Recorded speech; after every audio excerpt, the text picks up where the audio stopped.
Hello viewers, আসসালামু আলাইকুম। Welcome to my channel kitchen time with Saida. আজ আপনাদের বানিয়ে দেখাবো ত্রুটি ফুটি।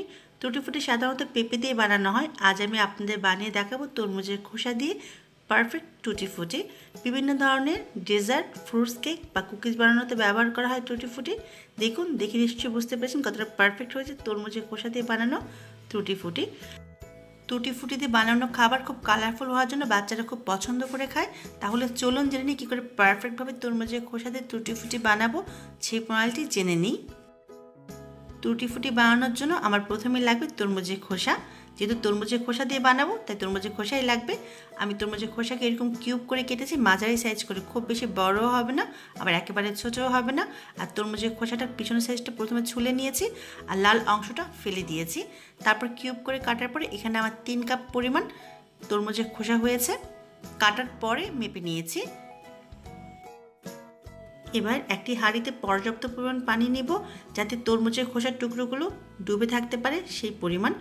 এবার পানিটা যখন ফুটে উঠবে তখন এর মাঝে আমি কেটে রাখা তরমুজের খোসাগুলো দিয়ে দিব।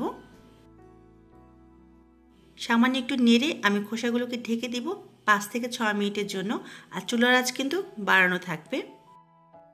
ফিরে এলাম 6 মিনিট পরে। দেখুন তরমুজের খোসা কালারটা চেঞ্জ হয়ে গেছে আর চুলার আঁচ কিন্তু বাড়ানোই ছিল। যতটুকু সিদ্ধ হয়েছে 6 মিনিটে, আর বাকি সিদ্ধটা করব শিরায় দেওয়ার পরে। এবার আমি চুলা থেকে নামিয়ে নিব, আর বেশি সিদ্ধ করব না। চুলা থেকে নামিয়ে পানিটা ছেঁকে নিব, আর ছেঁকে নেওয়ার পরে যতটুকু গরম থাকবে সেই গরমে খোসাটা আরও একটু সিদ্ধ হয়ে যাবে। এবার একই পাত্রে আমি 1 কাপ পরিমাণ চিনি দিয়ে দিব। 1 কাপ চিনির জন্য আমি এখানে 1.5 কাপ পানি দিব।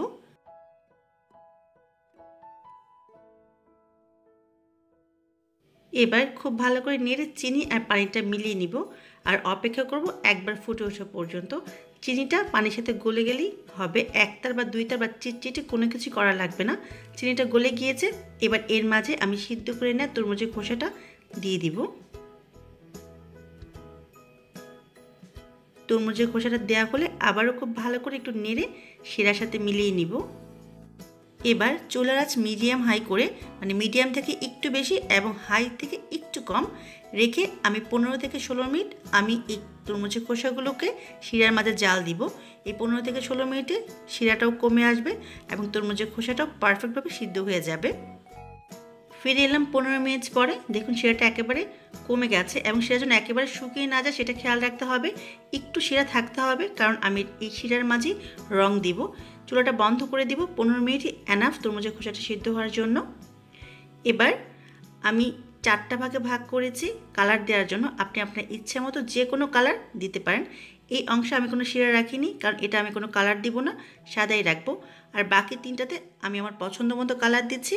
আপনি আপনার পছন্দ মতো যে কোনো কালার ব্যবহার করতে পারেন। প্রথমে আমি লাল কালার দিব। কালারটা খুব ভালো করে মিশিয়ে নিব।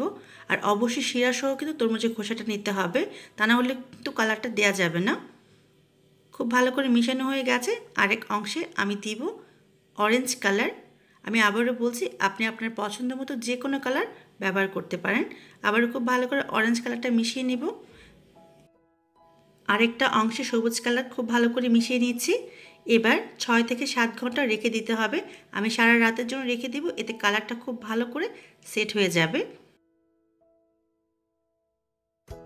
ফিরে এলাম সারা রাত পরে। দেখুন কালারটা খুব সুন্দরভাবে তরমুজের খোসাগুলো শুষে নিয়েছে।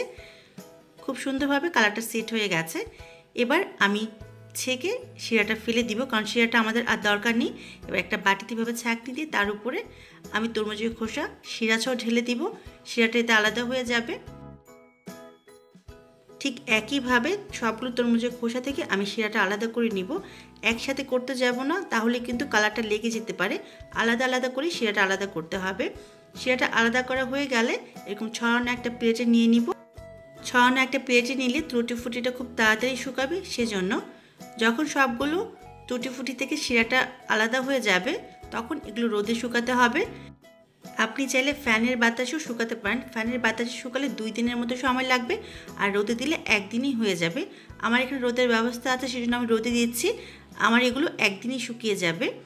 আর রোদে শুকাতে না চাইলে আপনি ফ্যানের বাতাসে শুকিয়ে ফেলতে পারেন। আমার এগুলো রেডি হয়ে গেছে। দেখুন আওয়াজ শুনে নিশ্চয়ই বুঝতে পেরেছেন কতটুকু শুকিয়েছে। দেখলেন তো কত সহজে তৈরি হয়ে গেল, খুবই মজার টুটি ফুটি। অবশ্যই বাসায় বানাবেন আর আমাকে জানাবেন কেমন হলো। যদি আমার রেসিপিটি ভালো লাগে তাহলে অবশ্যই ফ্রেন্ডস অ্যান্ড ফ্যামিলির সাথে শেয়ার করবেন। আর দেখে নিশ্চয়ই বুঝতে পেরেছেন কতটা পারফেক্ট হয়েছে। আর যারা এখন আমার চ্যানেলকে সাবস্ক্রাইব করেনি তাদেরকে অনুরোধ করলে আমার চ্যানেল সাবস্ক্রাইব করবেন পরবর্তী রেসিপির জন্য। সবাই অনেক ভালো থাকবেন। আল্লাহ হাফিজ।